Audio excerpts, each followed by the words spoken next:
Hello guys, আসসালামু আলাইকুম। আশা করছি আল্লাহ তাআলার অশেষ মেহেরবানিতে আপনারা সকলেই ভালো আছেন। তো এই মুহূর্তে ছোট্ট একটা কথা বলতে চাই আপনাদের সবাইকে, নিবন্ধন ইস্যু নিয়ে। তো আজকে সকালবেলা ফেসবুকে ঢুকছি, ঢোকার পরে আমার এক বড় ভাই বিসিএস ক্যাডার, তো ওনার একটা ভিডিও আমি দেখলাম, আমার সামনে আসলো। তো ওনার ভিডিওতে যেই কথাটা উল্লেখ করেছেন উনি, সেটা সুন্দর একটি কথা। ওনার কথা হলো 19তম নিবন্ধন আসতে যাচ্ছে, বিশাল বড় শিক্ষক নিয়োগ। সেখানে হচ্ছে 1 লাখেরও বেশি শিক্ষক নিবে 19তম শিক্ষক নিবন্ধন। এখন সেম বিষয়টা কিন্তু আমি 18তম নিবন্ধনও দেখছি। এখন 19তম নিবন্ধনের বিষয়টা উনি বলেছেন যে এখানে 20 থেকে 22 লাখেরও অধিক পোলাপান পরীক্ষা দিবে, পিলিতে আবেদন করবে, এবং পিলিতে টিকলে 50% সে অলরেডি কি শিক্ষকের জন্য প্রাপ্য হয়ে গেল। তারপরে নিবন্ধন পরীক্ষা যখন রিটেনে সে টিকবে, রিটেনে টিকার পরে ওনার উক্তিটা হচ্ছে এরকম, রিটেনে টিকলেন মানে আপনি 99.9 আপনার গ্রহণযোগ্যতা, মানে আপনি হয়ে গেলেন, শিক্ষক হয়ে গেলেন। এখন 1% বাকি আছে। তো এক্স্যাক্টলি এই বিষয়টা কিন্তু আমরা সবাই জানি যে নিবন্ধনের বিষয়টা হচ্ছে কীরকম। আমি পিলি দিলাম, পিলিতে চান্স পাওয়ার পরে আমি রিটেন দিলাম। তো নিবন্ধনের মেইন বিষয়টা হচ্ছে রিটেন।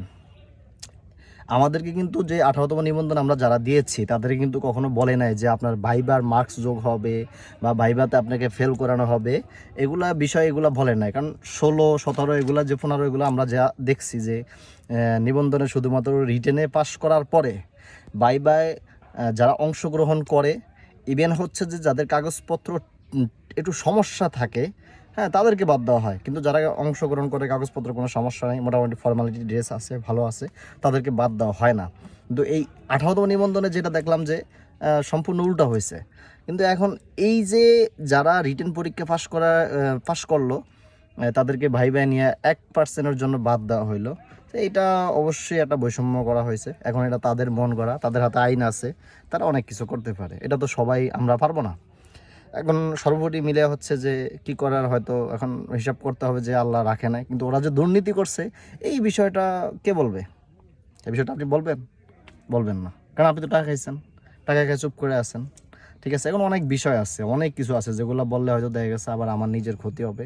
আমি বলতে চাই কিন্তু বলতে পারতেছি না, কারণ আমার তো ফ্যামিলি আছে, বাবা মা আছে, হ্যাঁ, এই তাদের ক্ষতি হবে। সেই দিক থেকে আমি ওগুলো বলতে চাই না। তো এই যে বিশাল নিয়োগ আসতেছে, এই নিয়ম কিন্তু যে নিয়মগুলো বলা থাকে না, কারণ এই 18তম নিবন্ধনে কিন্তু আরেকটা কাজ হয়েছে যে যারা ভাইবা অনুপস্থিত ছিল তাদেরকে ভাইবাতে উপস্থিত করানো হয়েছে। আমরা তো ভাবছিলাম যে তাই তো সবারই হয়ে যেতেছে, যেহেতু ভাইবা যারা অনুপস্থিত ছিল তাদের জন্য আবার সুযোগ দেওয়া হয়েছে। তো এটা বোঝার বিষয়। আমরা বুঝতেছি যে না, হ্যাঁ, হবে, সবার হবে, যে আমরা যারা